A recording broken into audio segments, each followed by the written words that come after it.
ये आकाशवाणी रायपुर है। छत्तीसगढ़ी समाचार बुलेटिन के संग रामेश्वरी बघेल के जय जोहार। अब सुनो आज के प्रमुख समाचार। प्रधानमंत्री नरेंद्र मोदी 18 जून के किसान सम्मान निधि योजना के तहत करीबन 20,000 करोड़ रुपया डारही। छत्तीसगढ़ में अब फसल अच्छादन के डिजिटल सर्वे होही। किसान मन के फसल के सबो जानकारी एग्री स्टैक पोर्टल में दर्ज करे जाही। और बिलासपुर सांसद तोखन साहू केंद्रीय राज्य मंत्री बने के बाद काली पहली घाव बिलासपुर पहुंची और आभार रैली में शामिल होही। अब समाचार विस्तार ले। प्रधानमंत्री नरेंद्र मोदी 18 जून मंगलवार के दिन वाराणसी ले प्रधानमंत्री किसान सम्मान निधि योजना के तहत 9 करोड़ 3 लाख किसान मन के खाता में करीबन 20,000 करोड़ रुपया डारही। केंद्रीय ग्रामीण विकास कृषि और किसान कल्याण मंत्री शिवराज सिंह चौहान हा बताइन कि ये कार्यक्रम में शामिल होए बर सब मुख्यमंत्री मन ला पाती पठोए गे हे। प्रधानमंत्री नरेंद्र मोदी यही महीना के 30 तारीख के आकाशवाणी में मन की बात कार्यक्रम में देश विदेश के लोगन संग अपन विचार साझा करही। ये मासिक रेडियो कार्यक्रम के 111वां कड़ी होही। श्री मोदी के सरलग तीसरैया घाव प्रधानमंत्री बने के बाद यह पहली मन की बात कार्यक्रम होही। ये कार्यक्रम पर श्रोता मन टोल फ्री नंबर 1800117800 के माध्यम ले अपन विचार और सुझाव दे सकत हैं। आप अपन विचार नरेंद्र मोदी ऐप या माय GOV ओपन फोरम के माध्यम ले ऑनलाइन घलो साझा कर सकत हव। 28 जून तक भेजे गए सुझाव और विचार ला ये कार्यक्रम में शामिल करे जाही। मुख्यमंत्री विष्णुदेव साय रायपुर स्थित अपन निवास कार्यालय में गृह और जेल विभाग के कार्य की समीक्षा करीन। जुलाई महीना में लागू होवैया नवा कानून ऊपर मुख्यमंत्री बेरा रहत सबो जरूरी तैयारी ला पूरा करे के निर्देश देन है। श्री साय कहिन कि माओवाद ला खत्म करना हमार सरकार के प्राथमिकता में है और माओवाद के खिलाफ अभियान सरलग जारी रही। नियत नेल्ला नार योजना के तहत पुलिस कैंप ले 5 किलोमीटर के इलाका में अवैया गांव मन के विकास बर पैसा के कमी नहीं होही। उमन कहिन कि प्रदेश में कोनो हाल में कानून व्यवस्था नहीं बिगड़े। यदि ऐसे होही तो जिम्मेदार ऊपर कड़ा कार्यवाही करे जाही। उमन कहिन कि जनता के जतेक विश्वास पुलिस ऊपर रही ओतकेज बढ़िया होही। प्रदेश में नशाखोरी और जुआ सट्टा के अलावा अवैध शराब ले जुड़े शिकायत मन ऊपर सख्त कार्रवाई और निवेश के नाव में पैसा वसूलैया चिटफंड कंपनी के खिलाफ घलो कार्रवाई करके निवेशक मन ला उखर पैसा लौटाए के निर्देश देन है। मुख्यमंत्री कहिन कि प्रदेश के नवा जिला मन में आदिम जाति कल्याण थाना खोले जाही। उन्हें पुलिस विभाग के खाली पद बर भर्ती और पदोन्नति घलो जल्दी करे जाही। बैठका में उप मुख्यमंत्री और गृह मंत्री विजय शर्मा कहिन कि लॉ एंड ऑर्डर के तहत ओकर स्थिति ले निपटे बर SOP बनाए के जरूरत है। मुख्यमंत्री विष्णुदेव साय और उप मुख्यमंत्री विजय शर्मा आज 4थी बटालियन माना में शहीद जवान ला श्रद्धांजलि देन है। बता दें कि काली नारायणपुर जिला में होए माओवादी मुठभेड़ में जवान नितेश एका शहीद होगिन। जिला रायपुर लाने गे रहिस। एकर बाद आज मुख्यमंत्री और उप मुख्यमंत्री शहीद जवान के पार्थिव शरीर ला कांधा देके उनकर गृह ग्राम जसपुर जिला के चिरईडांड बर रवाना करीन। श्री साय ये बेरा शहीद जवान मन के परिजन मन ले भेंट करके शोक जताइन।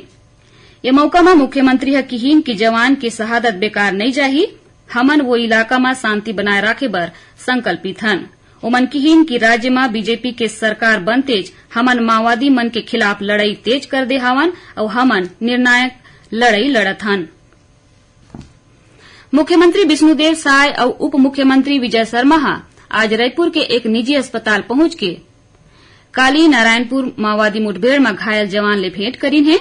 उहे मुख्यमंत्री बीते दिन बीजापुर माओवादी हमला में घायल एक जन आने जवान ले घलो भेंट करके उनकर हाल चाल जानीन। ये मौका में मुख्यमंत्री जवान मन के हौसला बढ़ावत झटकुन स्वस्थ होए के कामना करीन। संगे उमन डॉक्टर मन ला घलो जवान मन के बढ़िया इलाज करे के निर्देश देइन। ए बेरा विधायक मोतीलाल साहू और पुलिस महानिदेशक अशोक जुनेजा घलो रहीन है। छत्तीसगढ़ी समाचार बुलेटिन आप मन आकाशवाणी रायपुर ले सुनत हव। छत्तीसगढ़ के खबर ले है आपकी वास्ता और खबर के विश्वसनीयता ले है हमर वास्ता। आकाशवाणी समाचार रायपुर के प्रादेशिक समाचार बुलेटिन के संगे संग हमार समसामयिक कार्यक्रम आप रेडियो के संग अपन मोबाइल में घलो सुन सकत हो। आकाशवाणी समाचार फेसबुक, ट्विटर और यूट्यूब में घलो हावय। हमार फेसबुक पेज हरे Chhattisgarh news on AIR, Twitter handle CGAIR news और हमार यूट्यूब चैनल हरे छत्तीसगढ़ AIR न्यूज। तो अब रेडियो के संगे संग आपके मोबाइल के माध्यम ले हम आप तक पहुंचत हन।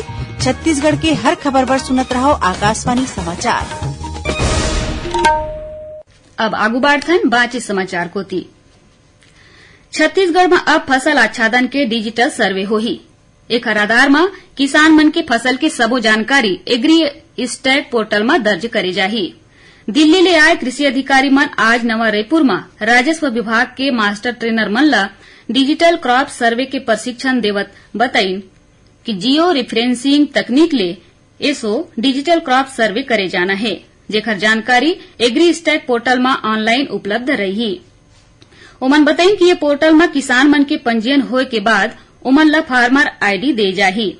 ये पोर्टल में किसान मन के लगाए फसल के संगे संग ओमन ला खाद और पानी की मात्रा की घलो जानकारी मिलही। पोर्टल के माध्यम ले राज्य के किसान मन ला अब न सिर्फ जमीन बलुक उत्पादन बर बाजार उपलब्ध कराए में घलो मदद मिलही। बिलासपुर लोकसभा सदस्य तोखन साहू केंद्रीय शहरी विकास और आवास राज्य मंत्री बने के बाद पहली घाव काली बिलासपुर पहुंची और आभार रैली में शामिल होही।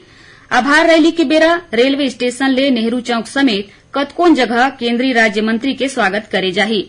श्री साहू श्री राम मंदिर तिलक नगर के अभिनंदन समारोह में घलो शामिल होही, जिहां भाजपा और आने सामाजिक संगठन के डहर ले उखर सम्मान करे जाही।